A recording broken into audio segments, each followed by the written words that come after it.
আচ্ছা, মনে করেন আমি যদি বাংলাদেশ ক্রিকেট বোর্ডের প্রেসিডেন্ট হই, তাহলে বিষয়টা কেমন হয় বা আপনাদের কাছে কেমন লাগে? আচ্ছা, বাদ দেন, মজা করলাম বিষয়টা।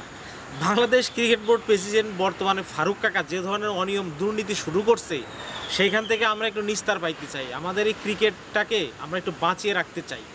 এখন নতুন কাউকে ক্রিকেট বোর্ড প্রেসিডেন্ট হিসেবে দরকার। আমি 2-3 জন মানুষের নাম সাজেস্ট করব। আপনাদের মতামতটা আমি জানতে চাই যে আপনারা আসলে কী চিন্তা ভাবনা করতেছেন, যে কাকে দিলে বর্তমানে এই সংকটটা দূর হয়। দেখেন, একজন খুব প্রিয় আমার মানুষ ছিল, সেই মানুষটা এখন রাজনীতিক কারণে দেশে হয়তো আছে, কিন্তু তাকে আসলেই আমরা চাইতে পারি, কিন্তু আদৌ সেটা পসিবল না। সেটা হচ্ছেন মাশরাফি বিন মুর্তজা। এই মাশরাফির নামটাও রাখলাম।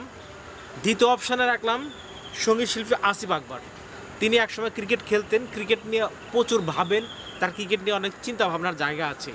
3 নম্বর হচ্ছে আসিফ আকবর। 2 নম্বর আসিফ আকবর। 3 নম্বর হচ্ছে আমাদের সাবেক ক্রিকেটার তামিম ইকবাল।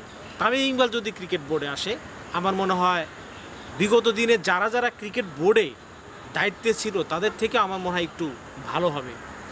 আরও 2-1 জনের নাম যদি আপনাদের জানা মতে থাকে, তাহলে আপনারা অবশ্যই আমাকে কমেন্ট করে জানাতে পারেন। আর আমার এই মতামতটা, আমার এই ভিডিওটা যদি আপনাদের কাছে ভালো লাগে, অবশ্যই আমার চ্যানেলটাকে সাবস্ক্রাইব করে পাশে থাকবেন।